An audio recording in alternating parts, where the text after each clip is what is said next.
Province de la Chopo, la population du territoire d'Opala, située à environ 260 km au sud-ouest de Kisangani, a été sensibilisée la semaine dernière sur le décret portant attribution des concessions forestières aux communautés locales. Qu'est-ce qui a motivé la vulgarisation de cette disposition et quelle a été la réaction de ces communautés? Joseph Bolongo, président du comité d'orientation du réseau ressources naturelles en province orientale de Mambré et chargé de communication de l'ONG Tropenbos International, répond. Il est au micro de Godly Vomundo.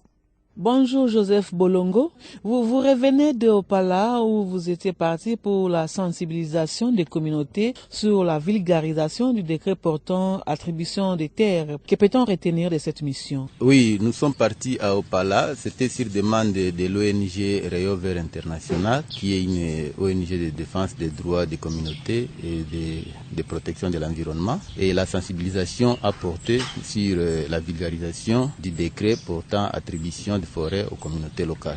Quelles sont les communautés que vous avez ciblées, parce qu'on a appris qu'il y avait abattage des éléphants par la communauté locale? Oui, c'est d'ailleurs dans le cadre de la création du parc de la Lomami que cette activité s'est réalisée, parce que Rayon Vert, c'est une organisation qui accompagne l'ICCN par la sensibilisation de communautés locales pour la réussite de ces projets de création du parc de la Lomami. C'est ainsi que, comme il y a encore certains membres des communautés qui continuent à résister à ces projets de parc, ainsi que Rayon Vert a voulu continuer à sensibiliser la population et pour dire que la partie de forêt que l'État a réservée, c'est pas la totalité de forêt d'Opala. Il y a encore d'autres forêts qui sont restées et que les communautés peuvent également, à travers les décrets, la garantie que l'État accorde aux communautés pour obtenir des concessions forestières, solliciter des concessions auprès de l'État et procéder à la conservation communautaire ou soit à l'exploitation communautaire. Ça peut contribuer au développement de la population du territoire d'Opala au lieu seulement de se contenter du braconnage,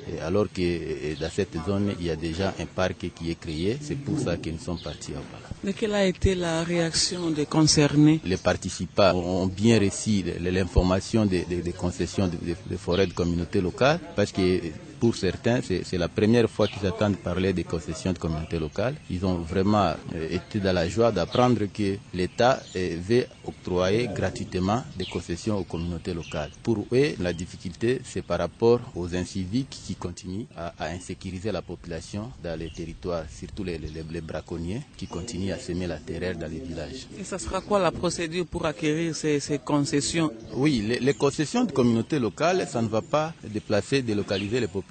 C'est pas comme les parcs qui a nécessité à ce qu'on puisse délocaliser certains villages qui étaient dans les parcs. Les concessions de communautés locales, c'est un mode de gestion consacré par la législation congolaise pour permettre aux communautés de sécuriser leurs forêts et également de procéder à une exploitation communautaire afin de garantir la gestion durable des forêts. Et la procédure, c'est pas si compliqué. Une communauté qui veut obtenir une concession forestière dans les forêts qu'elle possède en vertu de la coutume, la démarche consiste juste à déposer les dossiers auprès de l'administration forestière locale et l'administration forestière locale va transmettre les dossiers chez les gouverneurs de la province et c'est le gouverneur qui va octroyer la concession à la communauté locale et la procédure est gratuite. Et ça sera quoi la prochaine étape? La prochaine étape c'est toujours la sensibilisation, comme je vous ai dit, que Rayon Vert International est vraiment engagé à soutenir l'ICCN dans cette activité de création du parc de la Lomami et également il y a l'appui du réseau ressources naturelles qui continue à soutenir parce que le projet du parc c'est un projet de gouvernement et nous sommes dans le contexte d'élargissement de la superficie ou de l'étendue des aires protégées en RDC et qu'il va de notre intérêt de soutenir ce parc qui va contribuer également à la gestion durable des ressources naturelles et les réseaux ressources naturelles est derrière ces projets et nous appuyons l'ICCN et à tout moment nous sommes prêts à descendre pour les activités de sensibilisation et de plaidoyer auprès des communautés locales. Vous avez un mot à lancer aux populations riveraines aux autorités aussi de la RDC pour la concrétisation de ces projets du parc de la Lomami? Oui, le message que je vais lancer ici en tant que président du comité d'orientation du réseau ressources naturelles à Province orientale, c'est l'appel à la communauté locale de se désolidariser avec tous les braconniers qui continuent à opérer dans les parcs de la Lomami et aussi qui continuent à semer la terreur des représailles auprès des populations. Parce que la situation à Opala est telle que si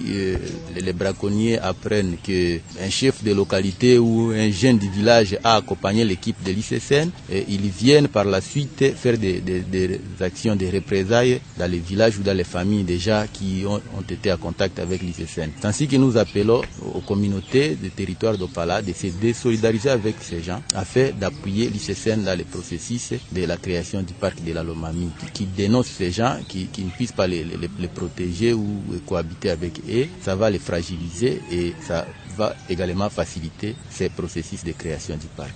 Je vous remercie.